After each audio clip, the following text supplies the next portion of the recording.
else come to mind for anyone? Hips, what's it? Hips. Right in here. Yeah, you got it. All right, so it's new moon-ish. It's the day after new moon, but we're gonna stick with the new moon package today. It's nice to kind of schedule chill and deep, so we're gonna do that. So we've got all the toys, right? We've got, it's the only thing you really need at home is one strap. Everything else you can do without. But we've got them, so we're gonna play with them. We've got 2 bolsters, 2 salt bags, 1 strap, and 2 blocks, okay? We're gonna come down over the bolsters.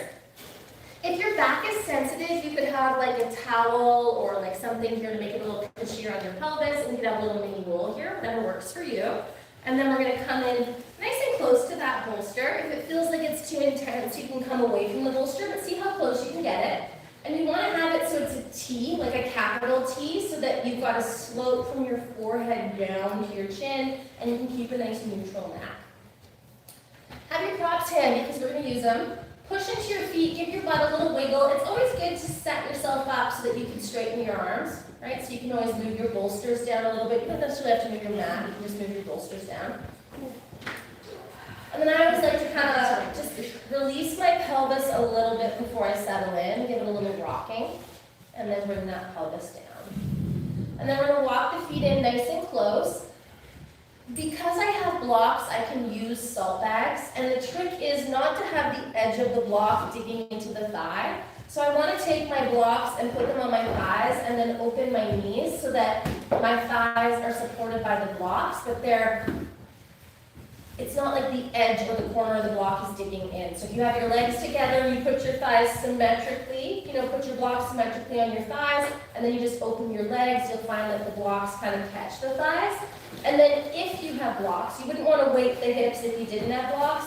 You would put your nice salt bags on the inner groins. This is like magic, right? If you don't have the props at home, you can either do creeper pose or cobbler pose and come in and out of it as you like. But like I said, you don't want the edge of the block digging into the body. You want it to be kind of like a tabletop and your thighs on the tabletop. Nice, and you don't have to use the salt bags if you don't want. Arms out the sides, you palms facing up. Just very gently root the elbows. What do you need? You need salt bags? Okay. Okay. Just root your elbows, lift your armpits, and let those shoulders relax. Close your eyes, and just start to focus on your body from the inside.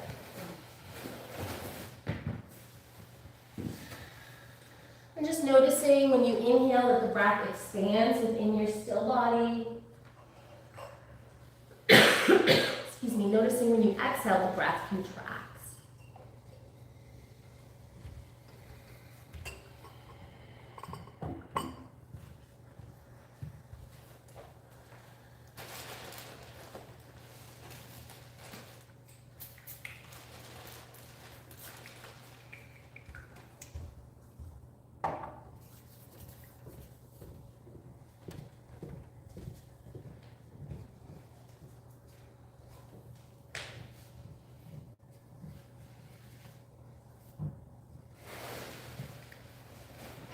And gently, organically, just allowing that breath to grow a little bit deeper.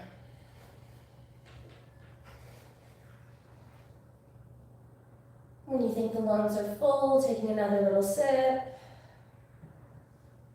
When you think the lungs are empty, just squeezing a little bit to empty fuller.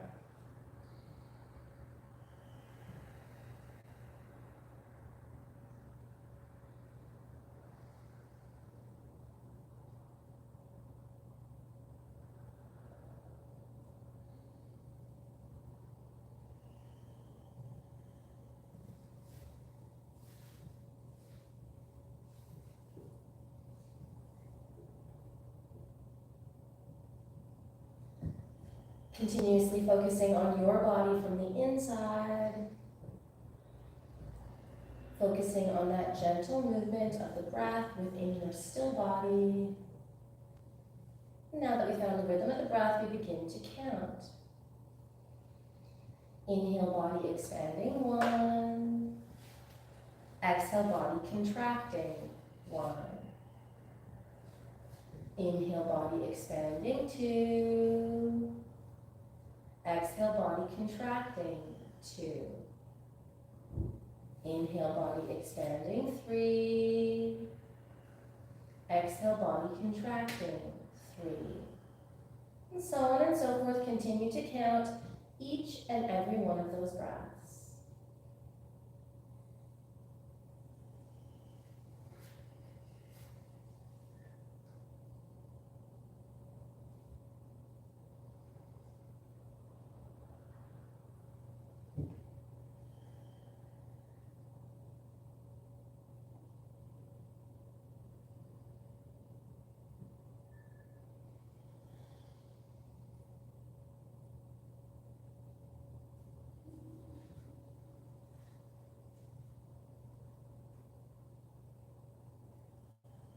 Breath, counting breath. If you lose track, simply begin again.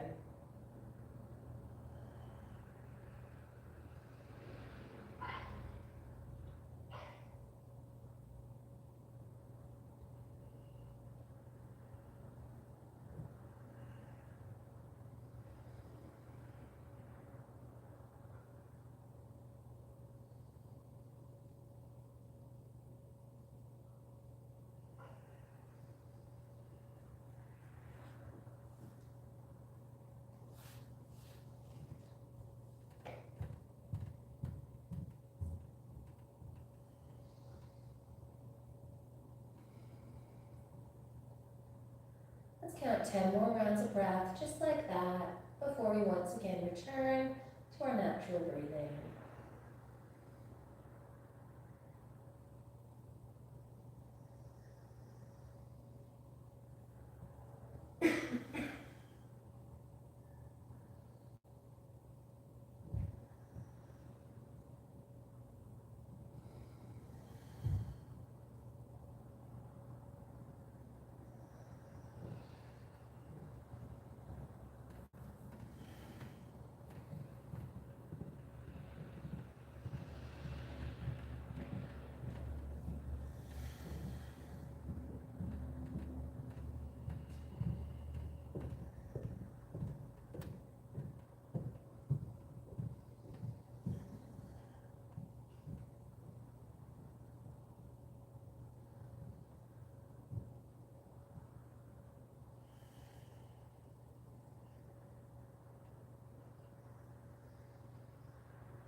When those 10 breaths are complete, just sitting quietly with your natural breath, just asking yourself what you truly want. Particularly as we come into the new year, it's a great time for just making a plan, setting an intention, plotting a goal, and just really considering what it is you need and want for next year. And then coming up with a suitable vision statement, mantra, whatever you want to call it. New moon is generally where we plant new intentions or just remind ourselves of the old ones.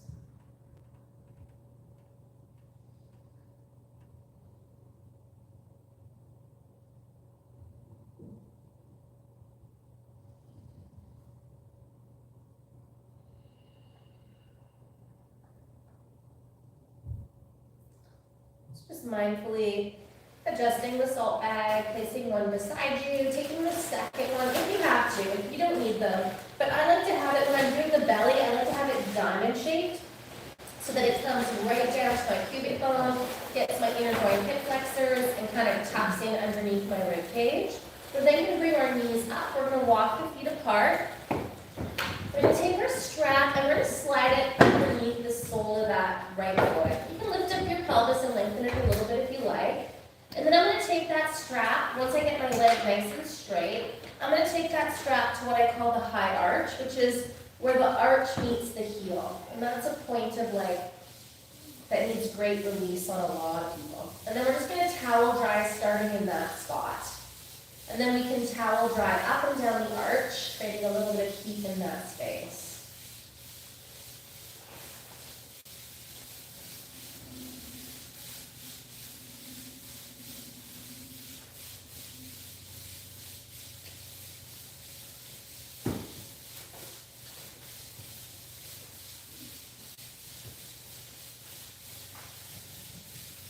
Arriving with that strap on that high arch, pulling down firmly as you flex and point your foot.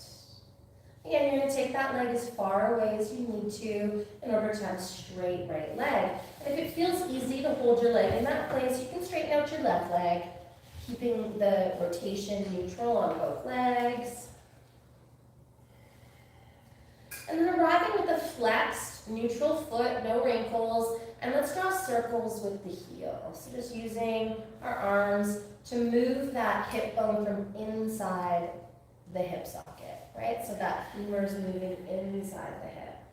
And then using the strap to quite firmly pull the leg bone into the pelvis. And the circles are usually quite small. We want the rest of the body to be as still as possible. And I've got my elbows a little bit bent, and I think about I'm almost facilitating the movement from my elbows as opposed to my shoulders. So it's like my elbows are sort of weighted and drawing circles. And then go the other way with the circles in that hip. Now if your fingers fatigue, you can always wrap the palms of the hands, but try not to wrap the knuckles of the fingers if you can help it. And if you can keep yourself from wrapping, do so. It's just a great way to get the hands stronger. If the fingers are sore, there's other options. We can use our wrists in different ways. And then stopping with the circles, and we're going to internally and externally rotate our leg like a screwdriver. And same thing, we want that movement to happen from deep inside the hip socket. And this routine is one of my absolute favorites for hips and backs and even knees. And just really think of that leg as a screwdriver, max internal, max external. And then let's hold external and just breathe. Pulling with the strap as you push with the foot.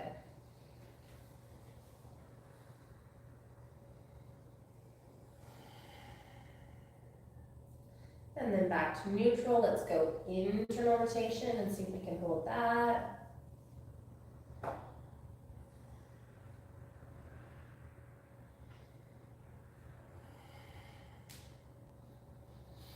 And then going back to neutral rotation. And just see if you can take that right leg over the left side without twisting the shoulders or the pelvis. And if you want more stretch, I like to take my strap so it's kind of like a lining up with my leg as if it was a pair of pants just in front of my legs, right? So it's just coming on the outside of my leg, and then I pull down, like I'm pulling that leg bone deep into my hip. And just closing your eyes, maybe you slide your elbows down and push your elbows into the floor, which is going to take it out of the hands a little bit, get the shoulders to relax a little more. And then we're just going to hang out and we're going to breathe. Nice, big, beautiful breaths.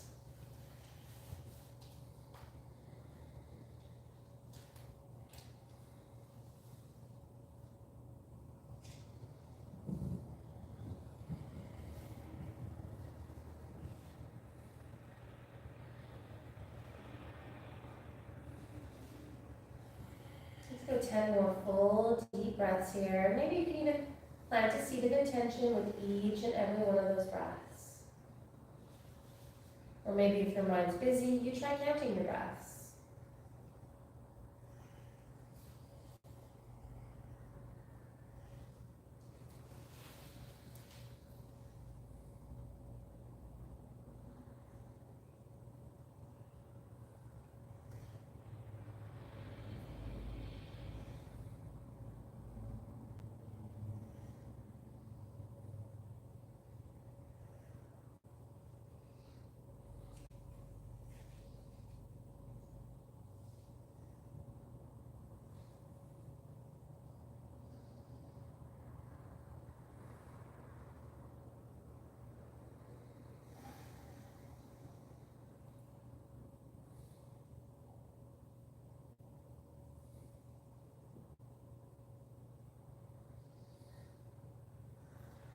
And then bringing that right leg back onto its own side. Maybe you pull it in a little closer for a few more breaths.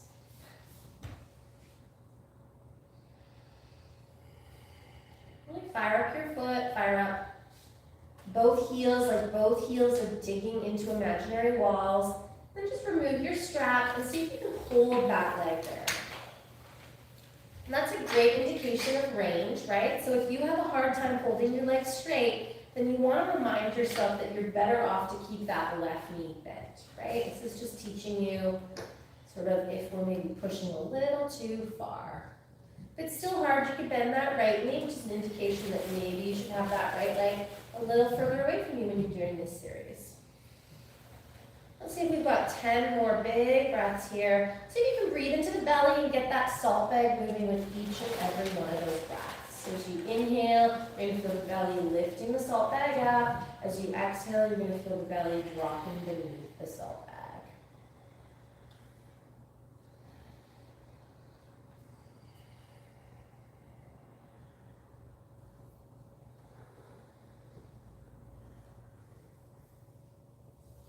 When those 10 reps are complete, you're going to bend your left knee, you're going to bend your right leg, you're going to externally rotate and hook your right ankle on the outside of the left knee, and we're going to just sort of close and open the door of that hip by bringing the knee to you and away from you. And I want to keep my salt bag there. Now I can bring that left foot closer if I still have the ability to open and close my hip, right? If I'm stuck and my leg won't move, then I walk my left foot away from me. I always want to have this ability to adjust, right? To swivel, change direction. If I want to go deeper and I got that foot pretty close, I could lift my foot and put my foot on a block, which is going to make it even deeper. I want to make sure that my ankles are active, that both heels are digging into imaginary walls. I can even put my fingers on my shins and lift my shin bone up to find that action. We're then going to interlace our fingers, right hand on top of left. Get those pinkies to touch, thumbs are going to tap. We're going to bend our elbows. We're going to bring the hands to the back of the skull. Keep those elbows a shoulder's distance and adjust your neck appropriately so that you've got no wrinkles in the front or the back of the neck. We're not falling into that texting neck habit where we're hyperextending in the back of the neck. Good. And then just bang out a couple of those shoulder push-ups where we bring the arm bones in and out of the shoulder sockets.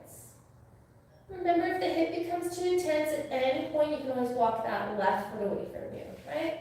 You can always bring that right foot onto the floor and do kind of like a half cobbler or a half creeper with the sole of the right foot on the floor if it feels like too much. And find that place of extension, no tension, head pushes into hands. Hands are actively trying to lift heads. There's a lot of engagement in the upper back. Exhale to bring the elbows towards one another. Inhale to open the elbows as wide as you can. Remember, there's no pain in yoga. You're just going to open and close those elbows a few times with the breath. And see if you can do so without wrinkly wrists as you open. Right? There's going to be a few wrinkles on the palm of the wrist as you close. Let's see if you can open without going into that vroom, vroom motorcycle wrist.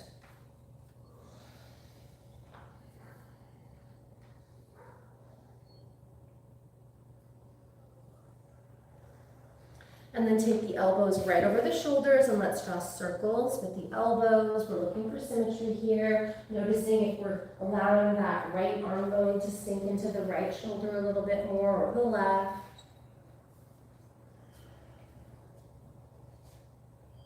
Change direction with the circles.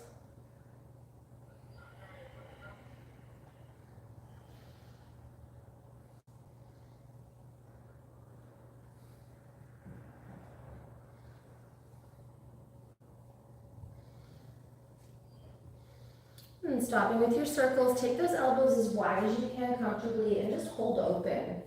Head pushes into hands, hands lift head. Use all 10 of your fingertips and gently push. Reach the elbows out in an angle, like they're pulling out in a V-type position. Good. No shoulders eating the necks. Now, anytime you feel like it's too much shoulder, the best way to transition is to bring those elbows together so that they're right over the shoulders and then release the arms if you need to. But otherwise, we're going to stay here. We're going to let that hip release. We're going to let those shoulders open. We're gonna pull our belly towards our back. So the convenient shape of this salt bag is somewhat a value shape, right? So we pull our abdomen away from that diamond shape of the salt bag.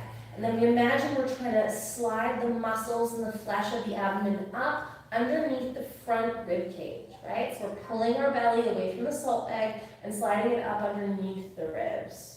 And then we want to breathe into the rib cage. So as you inhale, the ribs are expanding. As you exhale, the ribs are contracting, but there's no movement in the belly. So that's Samana Vayu. Mula Bandha is the pelvic floor muscles. And again, it's pretty diamond shaped from the inner groins to the pubic bone to the tailbone. And we want to think about those muscles just gently squeezing, as if there was flowers in those muscles. And we want to hold on to the stems of those flowers and draw those flower stems up without crushing the flower stems. So that's Mula Bandha.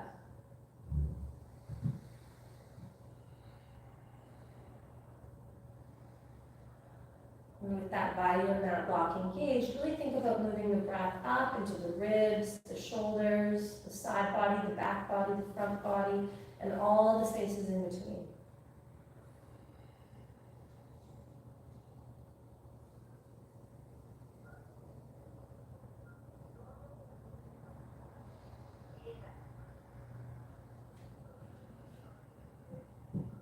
And then once you find the rhythm of the breath, let's count. Inhale, ribs expanding, 1. Exhale, ribs contracting, 1. Inhale, ribs expanding, 2. Exhale, ribs contracting, 2. And so on and so forth. Continue to count each and every one of those breaths.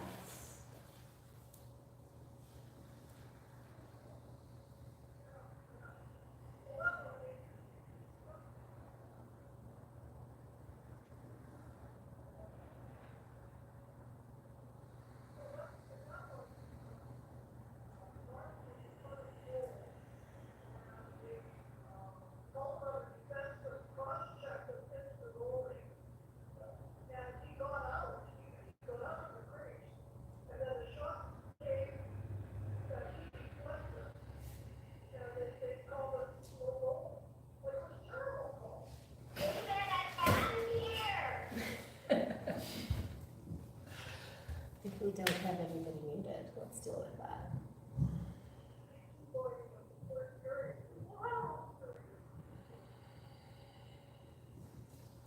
I was like, is that in the hallway? Is that outside? Funny.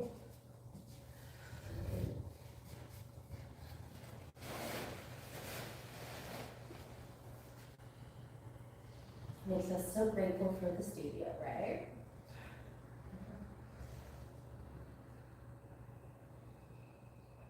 Let's see if we can count 5 more rounds of breath, just like that. Again, you can come out of this hip stretch anytime you like, but the purpose of this type of practice is long holds, lots of breathing, not necessarily going to your absolute deepest or pushing the body any further than it first wants to go, but just being in it and allowing the fascia to let go with the breath.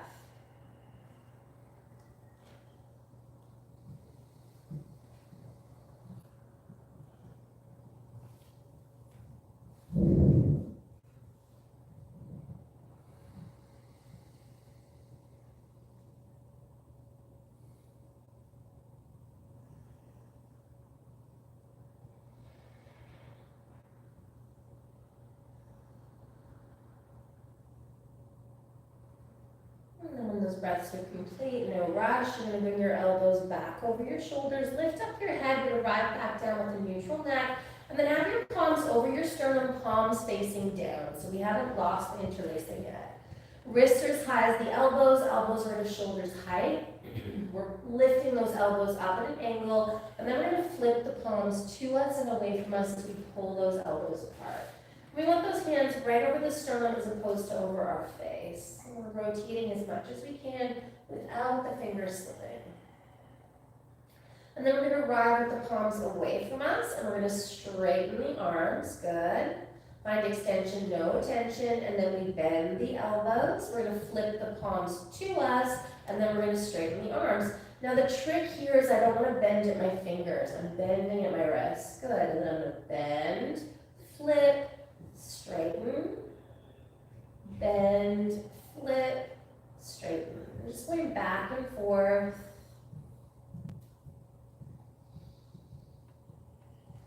And just focusing on your body, focusing on your breath.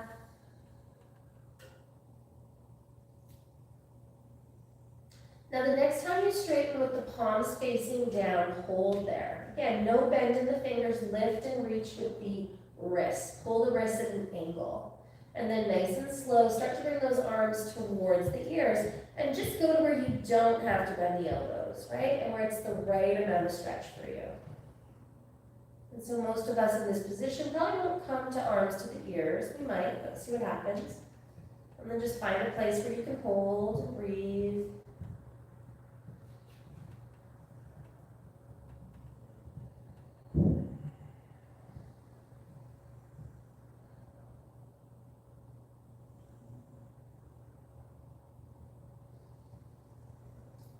And then bring the arms back over the sternum, nice and slow.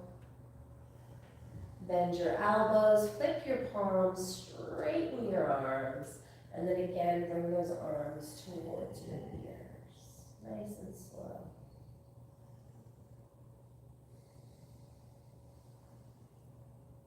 Again, lifting those wrists at an angle, trying not to bend at the fingers, but really looking for this movement to come from the wrists. Hold where you can hold it, lean into the back rib cage, and breathe.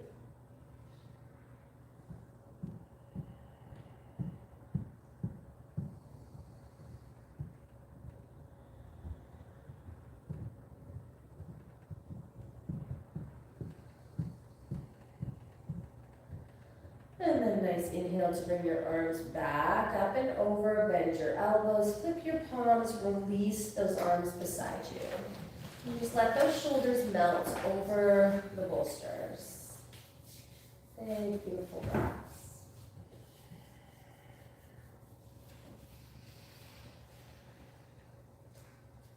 And sliding that left foot away from you, draw that right knee to you to uncross.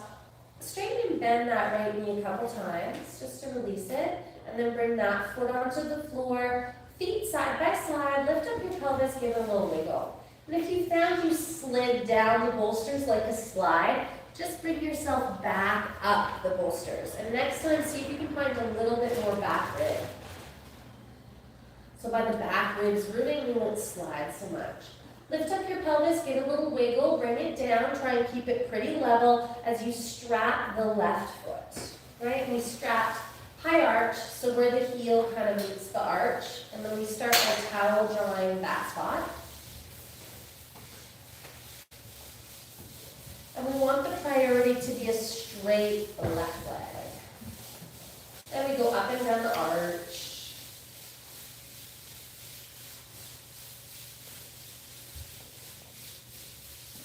Now remembering back to the other side, and were we able to sustain it without the strap, right? And if you were able to sustain it without the strap and just straighten the leg, go for it. But if you couldn't, take a mental note and just learn to do less. Stay within a range where you can be just as strong as you are flexible. And then stop with that strap on that high arch, pull down quite hard, and then flex and point as you pull down, ideally onto that high arch where the foot meets the arch with the heel. Zero rotation on either leg.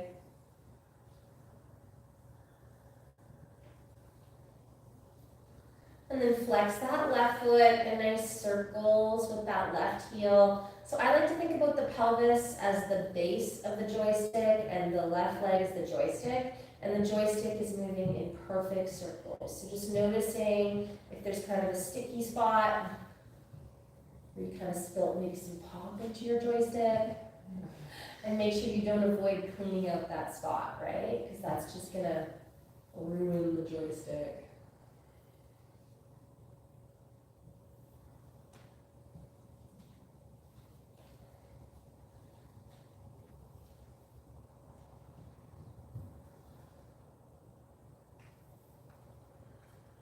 And then go the other way with with the circles.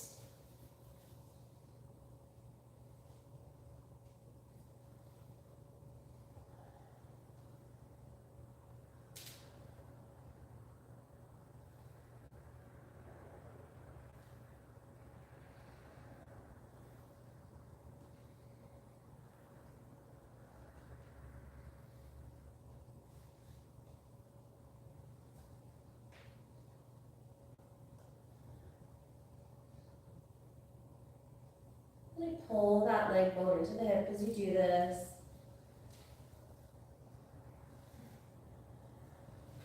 And then stopping with those circles, internally and externally rotate. And if it's hard to internally and externally rotate, give yourself more space. Either take the left leg away from you or bend the right leg.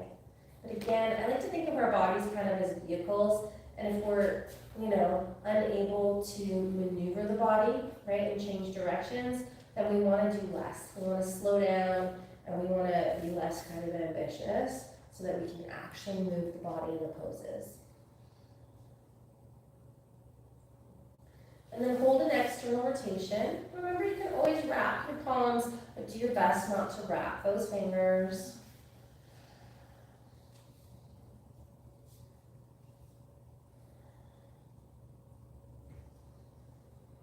And then internal rotation.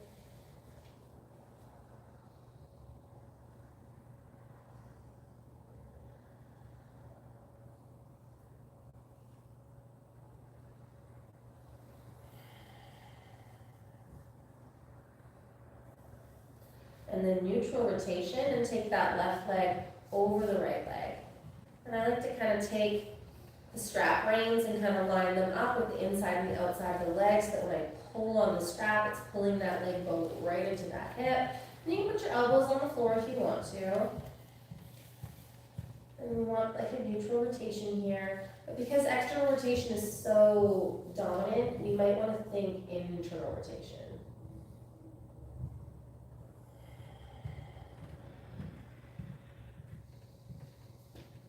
And just big, beautiful breaths.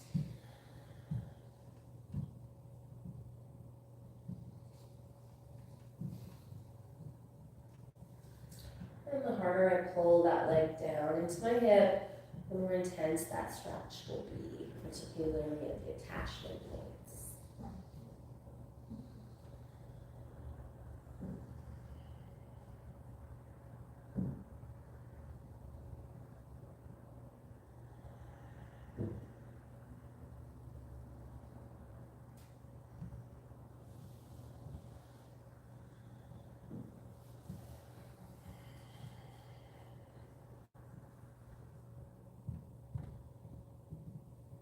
Let's go 10 more big breaths here.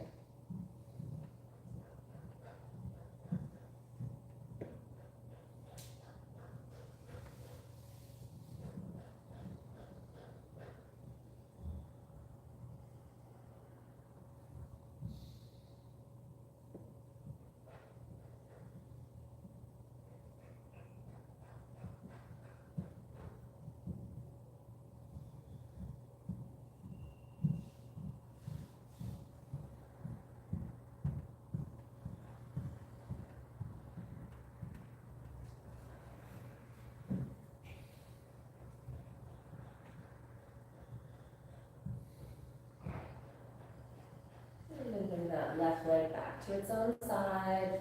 Maybe you want to pull it in a little bit for a few breaths.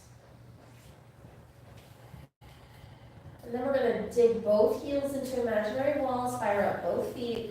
See if you can release the strap, but keep your leg where it is. And see if you might want to add a nice big belly breath. Remember, you can bend one or both knees to make it easier.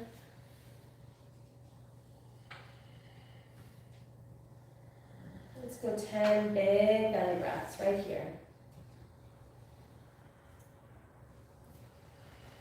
Dig that right heel into the floor, and then imagine you could take that left heel away from the imaginary wall. Left hamstring away, back of the left knee away.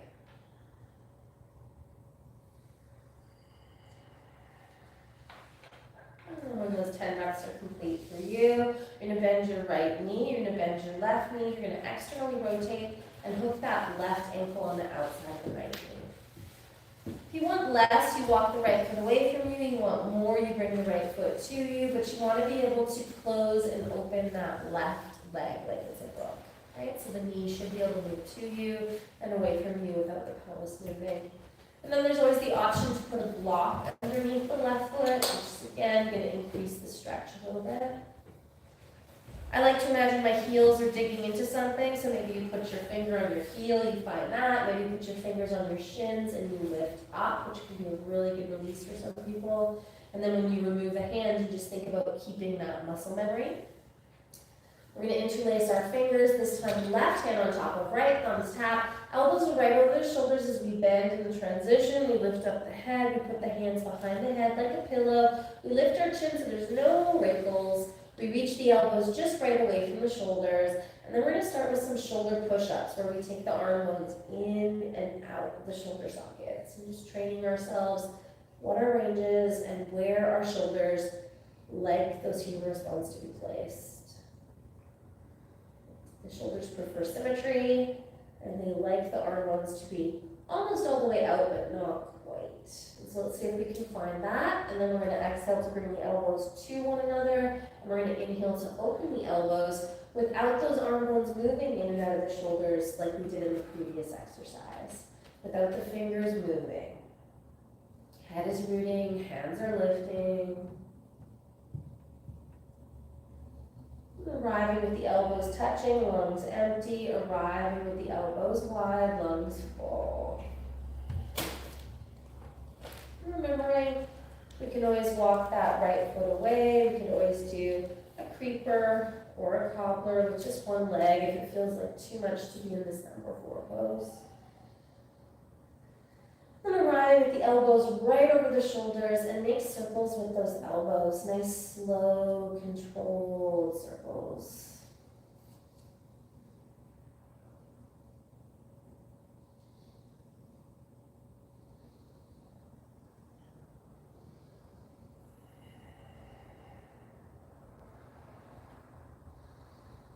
Let's change direction with those circles.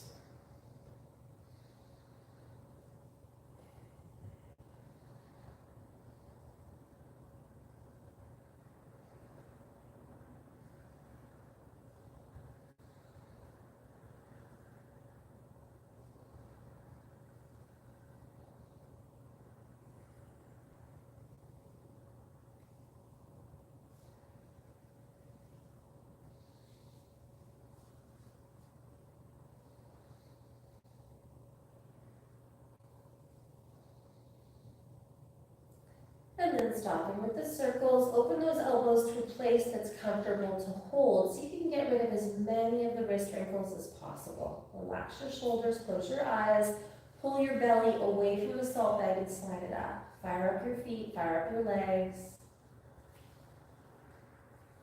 Mula bandha, pelvic floor muscles engage and draw up. And then move the breath into the ribs and the chest.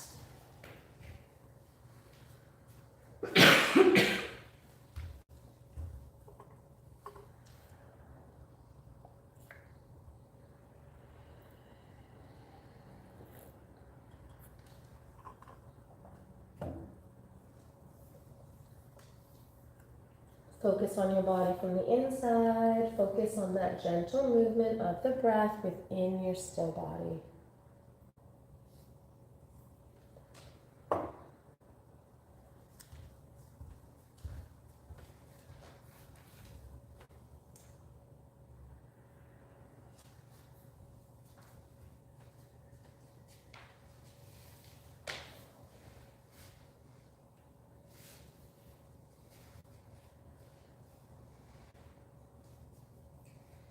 Inhale, ribs expanding, 1.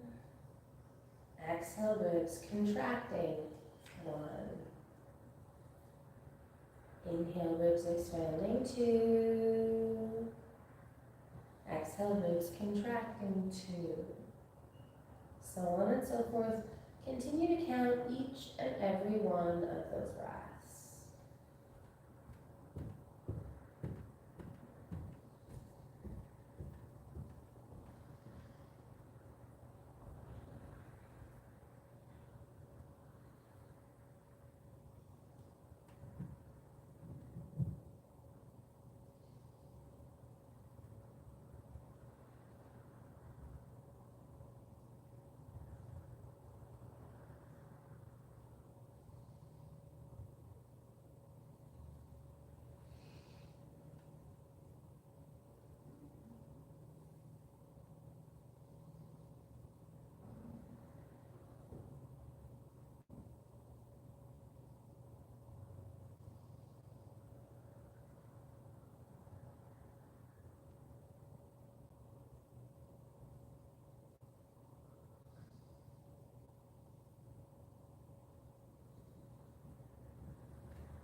Get 10 more rounds of breath, just like that.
And those 10 breaths are complete, no rush.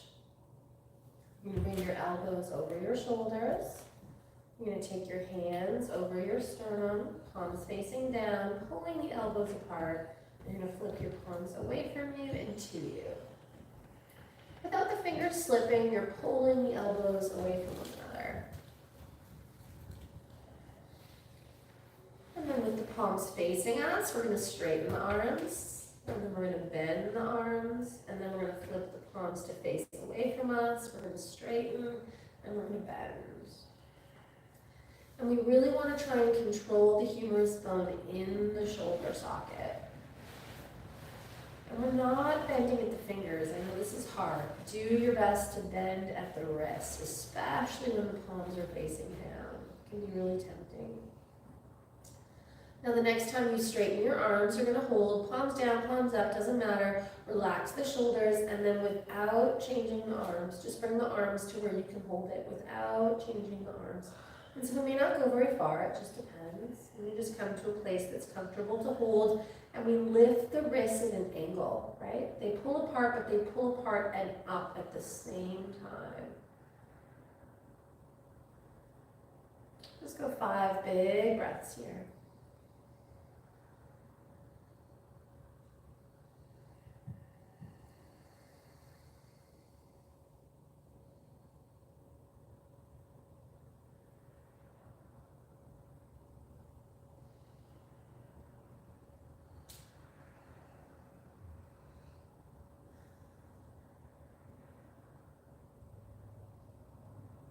And then bring your arms back over your shoulders. Good. Bend your elbows. Flip your palms the other way. Pull those elbows apart as you straighten them. Because just because they're straightening doesn't mean they're still not trying to pull apart.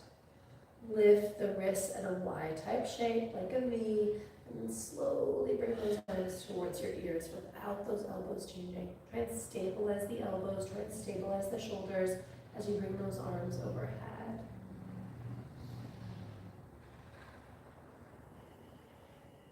Big, beautiful breaths.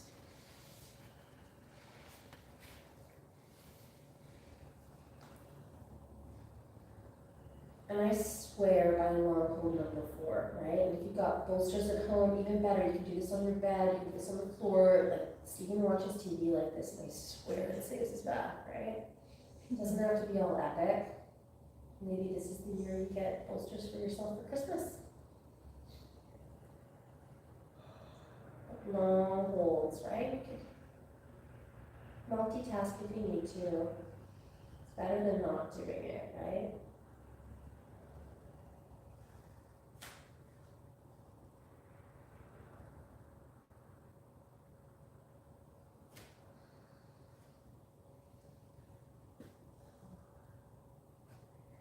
And then when you're ready, nice inhale to bring those arms back, up and over, bend your elbows, flip your palms, release those arms beside you, let those shoulders mount.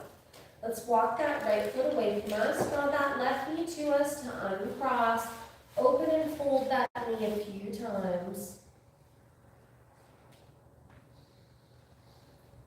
And then bring that foot onto the floor, pick up your pelvis one more time, give it a wiggle, let those knees knock. Walk your feet apart with the knees touching.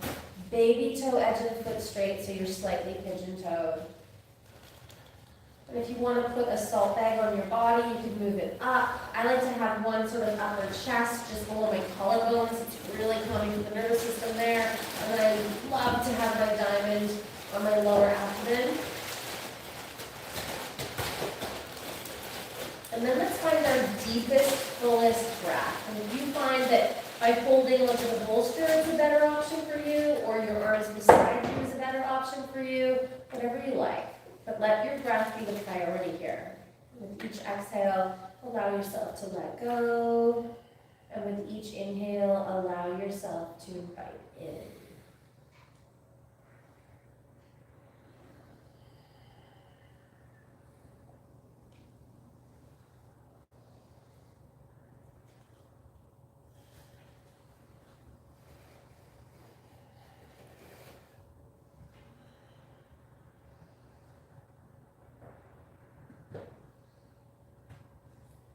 And then once you find the rhythm of your breath, with each exhale, literally, think of that one thing or whatever it is that keeps getting in the way of you having what it is you feel like you need. And then with each inhale, inviting in what it is that you're shooting for. Letting go of what no longer serves you, what's getting in the way of your goal, and inviting in the destination. It's easier to let go if you've got a game planned and you've got something you're letting go for.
Let's take 10 more big, full breaths, just like that.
And when those 10 breaths are complete, we're going to heel toe our feet in. Nice and gently place your salt bags beside you. Pick up your pelvis, give a little wiggle. Move your pelvis to the left, roll off to the right, bring yourself up. Nice. And then let's do the 10 twists. So we're going to take one bolster underneath our head, right? We're going to lay on our side. Doesn't matter which side, just set yourself up so you can see me.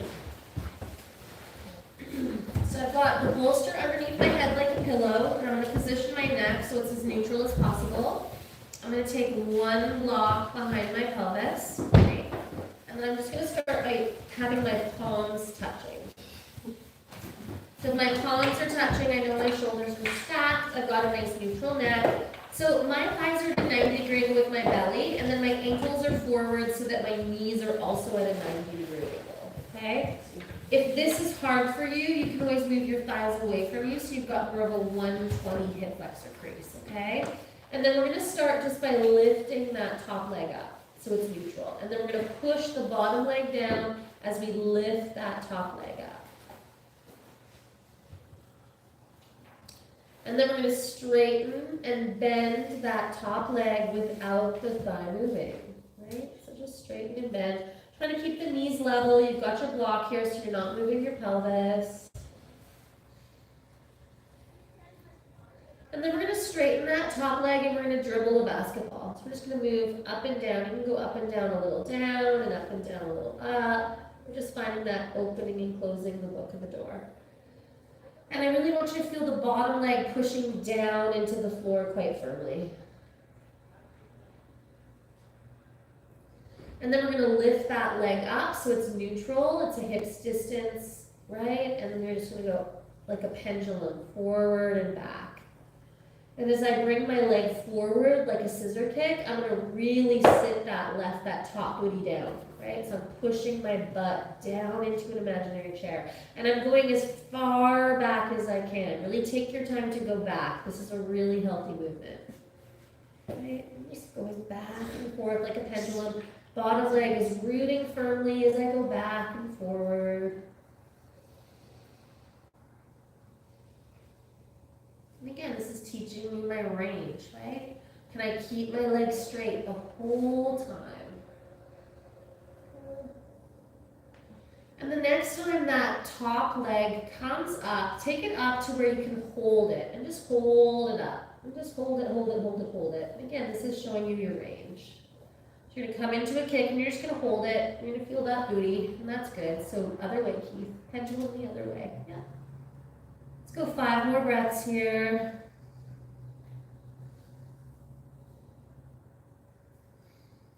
Push that bottom leg down. Open the book of both legs without it moving. And then place that foot down, and that's kind of your range, right? But then you keep the foot there ideally by using your muscles. And then we're going to do the archer arm, right? Like a bow and arrow with your top arm. So remember, your top hand doesn't come off your body. I'm going to say that 3 times. Your top hand doesn't come off your body. Your top hand doesn't come off your body. Right? So your hand stays on your body. And then you slide your hand along your body, hand stays on the body, and then you tap the elbow. And as you do this, you can rotate on the neck so the nose points up towards the sky. Hand doesn't come off the body. I see a lot of hands not touching the body. So hand touches the body. That's important, okay? This really works if you hear me say hand doesn't leave the body. And then the hand slides back to the opposite hand, and maybe it passes the bottom hand, right?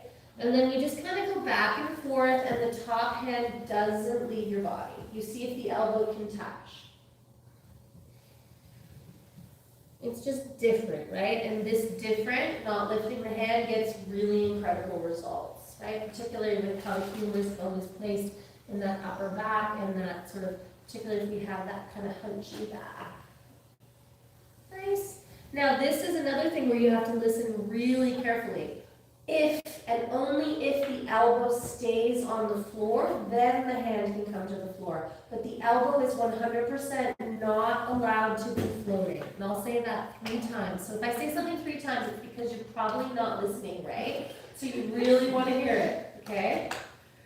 The elbow is not allowed to float in space. So if you're doing this archer twist, if the elbow is not touching the ground, then you don't bring your hand to the ground. You just keep touching your body. If you can keep your elbow on the ground, then the hand can open up.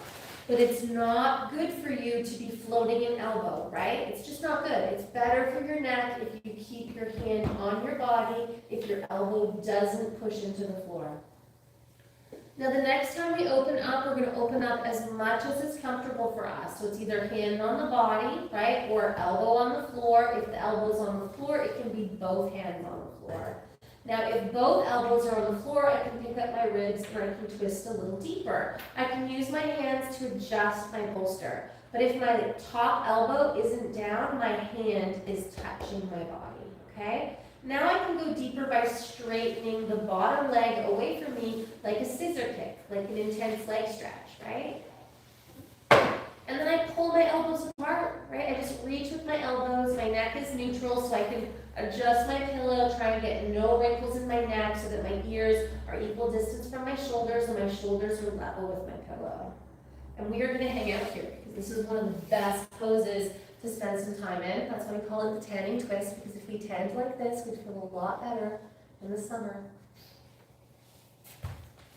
All right, so we're going to bend this knee. Yeah, not this one, this one. Yeah, there you go. Yeah, and you see how this elbow's not touching? Let's just bring this back. Let's be a little bit more mellow, right? So if this block is here, you see how that elbow doesn't come down, so the hand doesn't come down. Makes sense? Good. We're just breathing here. Big, beautiful breaths. Looking good. So that top side, find the hip, find the armpit, and fill all the spaces in between with breath.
And once you find the rhythm of the breath, exhale out what's getting in the way.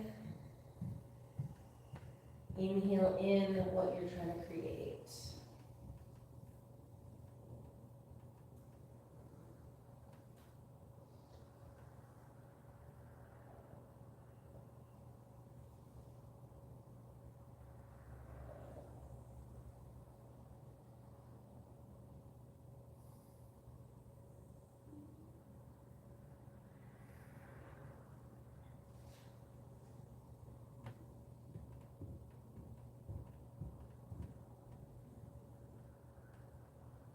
Let's take 10 more big, beautiful breaths, just like that on this side. Really making an effort to either mantra or count each and every one of those breaths.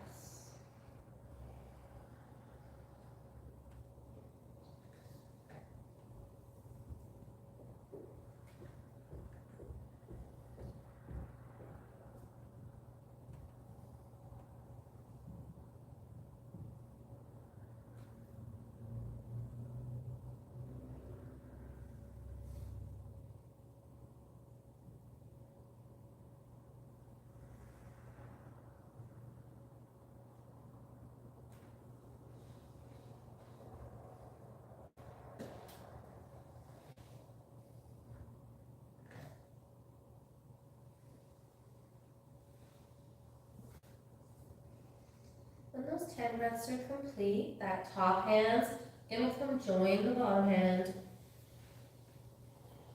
You're going to bend the bottom leg, you're going to bend the top leg. You're going to arrive where you started.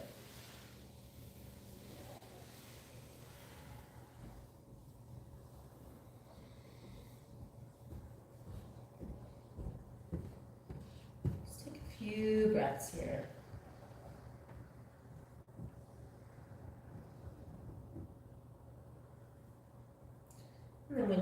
you're gonna push yourself up.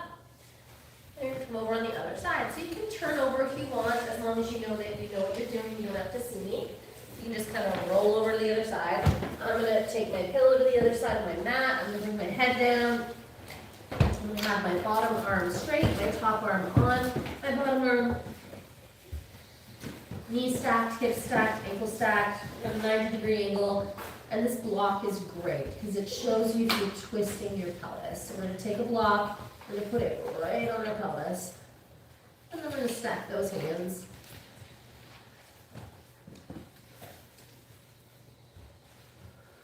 Flare up those feet. And adjusting your pillow if you like. And then just lifting up that top leg.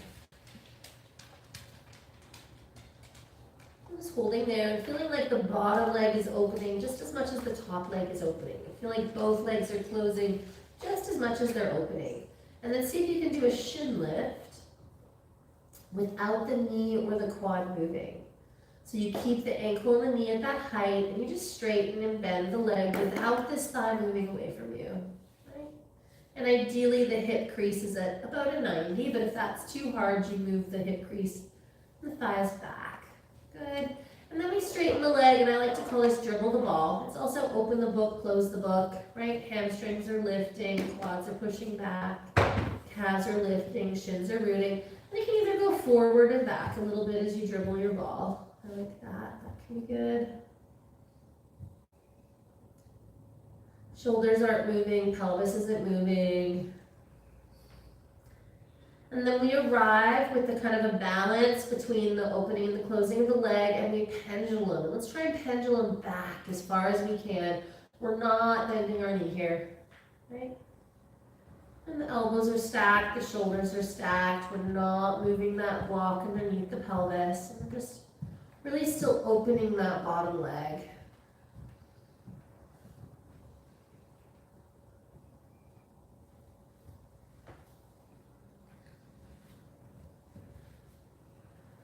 Keeping that leg nice and straight. Not moving that block as you go back. Now the next time you bring that leg penduluming forward like a scissor kick, you're going to stay and you're just going to hold. You're going to suspend that leg there. And you're going to breathe.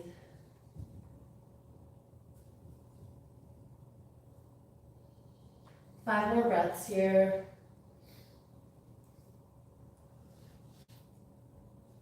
Okay, that's good. And bring that foot down. Good stuff. And then we're going to do our archer arms. So remember, the top hand doesn't leave the body. And you can adjust the pillow as you need to. Hand touches the body. You try and tap the elbow, but you don't move the block on the pelvis. And then you slide the hand forward. And then you slide the hand back. And even if you can, keep the elbow down. We don't. We still do this tapping thing because you get, I've done both a lot, and I get way more of this like between my C7 and the back of my skull. If I warm up and do a bunch of these just short elbow movements before I do the wrist movement, I get way more of a C7 to like C1 release. Like it's quite substantial. It's just out of the jerking or something. I'm not sure why. Not a clue, but it works. And then elbow comes down, right? And if the elbow touches, then you can add the hand, but the elbow is never allowed to float because that would not be optimal from the C7 to C1 area, which is aka your neck. Right? But we still open and close, open and close. And then after a few of those full movements, then you can have your elbow down and your hand down, or just your hand on your chest, right? But the elbow has to be down for the hand to be down. If both elbows are down, you push into your elbows, you lift the ribs, and you go a little deeper. Adjust your pillow so that your neck is wrinkle-free. Both ears are equal distance from the shoulders. And now my hand is either on my body or my elbow is on the floor. It's one or the other. There's no floating elbow, floating hand. Good. And then if you want to go deeper here, you straighten the bottom leg away from you like a scissor kick. And you sit that top booty into an imaginary chair. You get as straight a spine as you can, and then we're just going to hang out and breathe. Big, beautiful breaths. If your elbow isn't down, can you still straighten your knee? Yes, absolutely. Good question. Are we keeping our heads looking up? Yeah, if as long as it's coming for your neck, your nose and your lips are looking right up to the ceiling.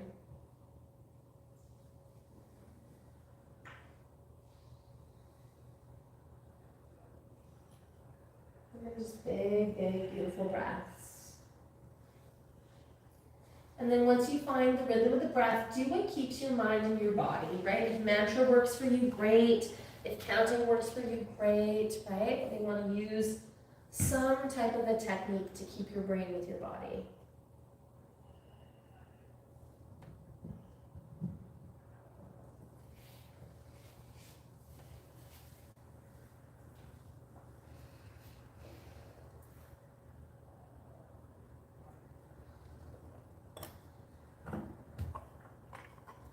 And just use a mantra to remind yourself of what you really want.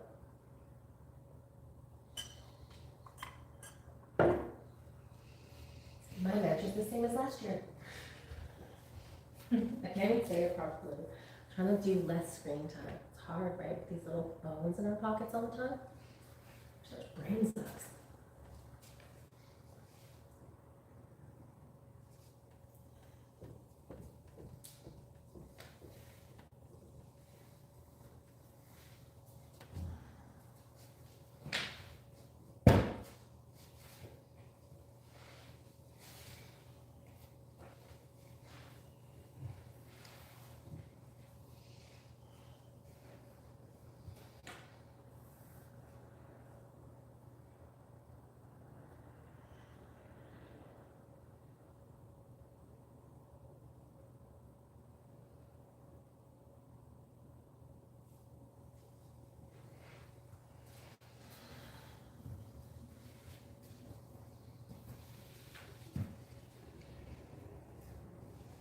Let's see if we've got 10 more breaths left in us here.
When those 10 breaths are complete, your right hand's going to come join your left hand. You're going to bend your bottom leg, you're going to bend your top leg. Take a moment there.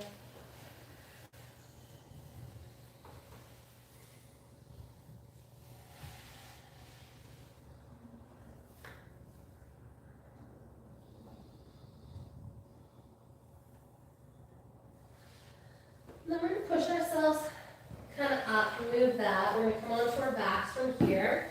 So coming down onto your side, rolling off to the sides here on your back, and we're going to take the bolster underneath our pelvis like so. We're going to make sure we're nice and straight, arms beside us, and then if it's comfortable, we're going to straighten out our legs. We're getting a little bit of a back bend here. Legs together is more intense, legs and hips distance apart is less intense, bent knees is less intense. So if you know your back doesn't love to bend, then you could have your feet on the floor. But eventually, you want to be here hanging out and breathing. always lifting up into the backs of the knees. So if you straighten your legs, making sure that you think of a mini micro bend, right? And those legs are nice and active. And then nice big full breaths here. Big inhales, big exhales.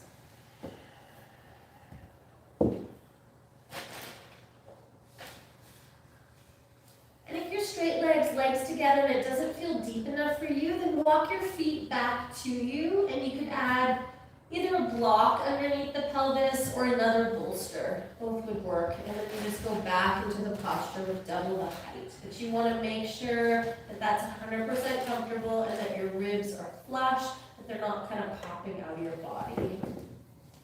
Right, and listen to your tailbone. That can be a really deep tailbone stretch.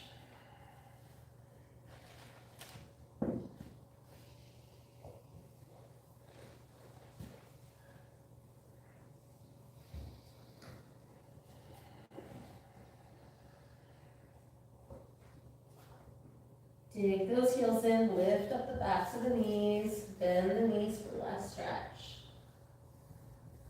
And then feel your body, right? This is a great opening, good for posture, really opens the chest, elevates the abdomen, which is really lovely, and just creates more space for the breath to flow into the body. So use that space, fill it up.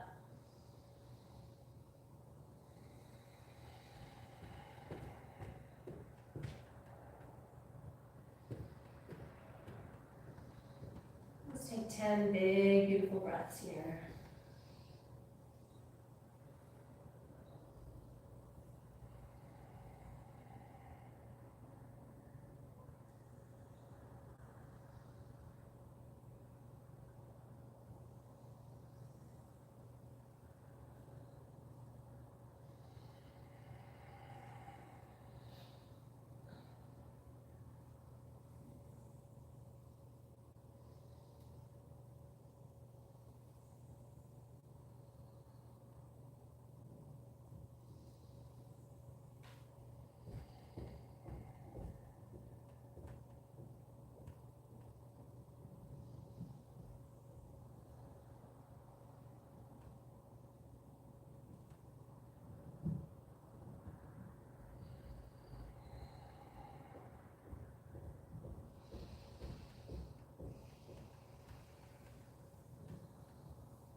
And bending your knees, walking your feet to your seat. If you're on double height, lift your pelvis and move one level of height. If you're not on double height, just bring those knees in nice and close. Keep those arms beside you.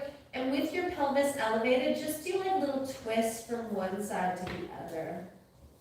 Right? And just keeping your shoulders down. Just let that be nice. Kind of root into the bolster. I like to try and bring my thighs as close as I can. So feet come up one at a time, feet are in the air, knees are together, feet are together. And we just kind of twist from one side to the other side. And you can go to one side and hold and breathe. Nice. Imagine you're pushing your feet into something, and go to the other side and hold and breathe. And just let that low back really lengthen.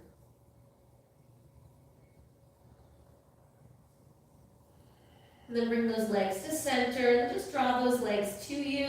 And like as you kind of pull the shins to you, lift the shins into the hands, and think about pushing into that bolster. Like you're trying to squish that bolster with your tailbone. Like your tailbone's trying to push into the bolster and come out on the other side. Nice. And then let your feet come down nice and slow, one at a time. Lift your pelvis and just slide your bolster so it's kind of hamstrings right underneath the butt. And then come into Shavasana. And because we have them, right, and it's like kind of a thing, right, I like to take the salt bag and put one as a pillow, right? So, you know, I'm a bit of a hippie. So salt's meant to absorb negative energy. So if we have negative thoughts, I kind of like to have that salt kind of around my brain. And then your second one, you do you can have it, it's calming to the nervous system on your belly or your sternum. Or you could, get that sort of double brain stuff and put it on your head. Some people like it on their forehead. I find that's a bit intrusive, but I like it on the crown of my head. And then just find nice, comfy Shavasana.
And then when you're ready, very slowly starting to wake up the body from the inside by deepening your breath. Wiggle your fingers, wiggle your toes. And exhale to let your arms fall down heavy. Bend your knees, walk your feet to you, give those legs a hug if you feel like you need to, and eventually roll off to your right and find yourself to a seated position that's comfortable. We're going to end with a nice big group Om before we dedicate the merit of our practice.